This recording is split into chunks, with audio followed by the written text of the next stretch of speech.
I've talked quite a few times about the near-death experience I went through, and in one point of that experience, my soul that had left my body was right next to the doctor in the hospital and next to the nurse. And I want to elaborate a little bit more on their perception of my energy. If you have only just come across me, my name's Vicky Button. I was born with the ability to visualize things in the future, connect with energy, and I've been doing this my whole life. As you can see, I'm old now, and I have learned so much. I had a lot of beliefs in the beginning that I had learnt from other people, and when I went through my own near-death experience and left my body and actually got to experience it firsthand, totally different to meditation, totally different to leaving a body in a trance. This was real, and it gave me so much more information, which I have now corrected a lot of stuff that I used to believe in. I also don't like the fluff with a lot of psychics and the dramatic stuff. I'm not into that. I try to keep it very level, on a level field, and I like to be a skeptic in some way, so that I question a lot myself. So when I was out of my body, I had actually had an anaphylactic reaction, so my body stopped breathing, and I was unconscious, and I was in the hospital, and I just was out of my body, and I found myself right next to the doctor that was treating me. Now, I've explained this before. My soul energy knew his soul, just knew him. But in life, I had never met the man before, ever. But my soul knew his soul, very, very familiar, as though we just know souls. They're very, very familiar to us. But what I also think about is, if he was in the doctor, depending on who he was in life, if he was someone who was open to energy and he is sensitive to energy, he may have felt my energy near him. If he was someone who was fearful and was totally of a scientific mind and did not believe in anything about souls and energy or anything like that, or if he had a strong religious belief and did not believe in energy and souls, if he was in that frame of mind, he may not have felt my energy there at all. Or he may have just been he may have just felt my energy, and if he had any kind of fear in his own body, he may have thought I was something attaching to him.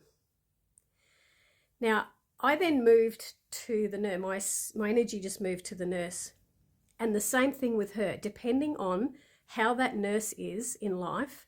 If she's somebody that believes in spirits and likes to, it's all ghosts and it's all dramatic and it's all scary shit, like movies portray.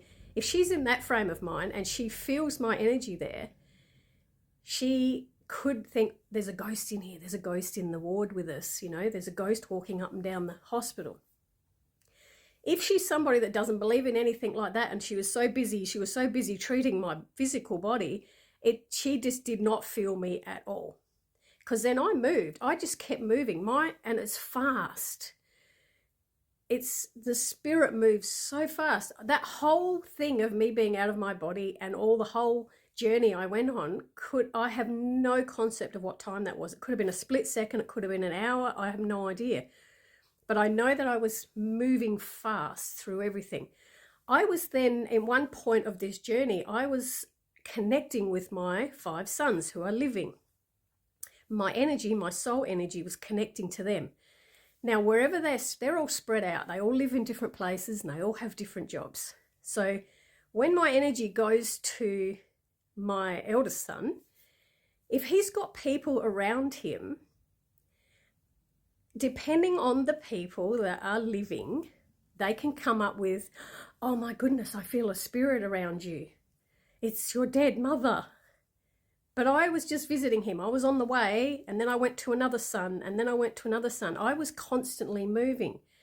So it depends on the people that are alive, on how they react to energy.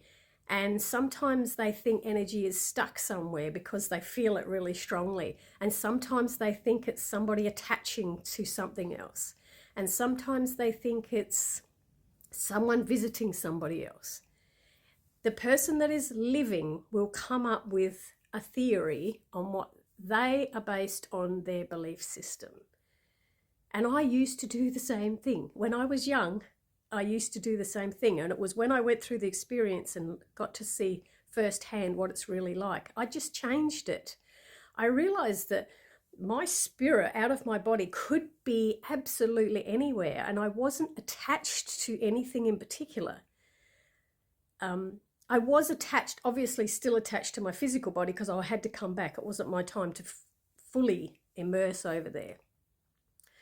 But it just goes to show that,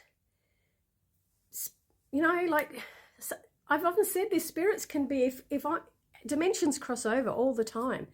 And if there's somebody that, you know, has passed and they happen to just be passing through where I live, they don't see this as a house. They just keep moving.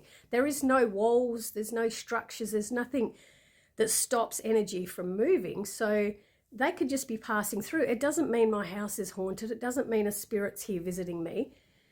I know when I've got somebody that's here that's connected to someone who I'm doing a reading for, there's a total difference between something that's just passing through and something that's actually going to stop and communicate with me because I'm giving messages to somebody who's alive still. So just, I don't know, I like people that don't get sucked into one way of thinking and have a huge open mind and can see lots of different possibilities and always question everything, because that's when you start to open up a lot more wisdom.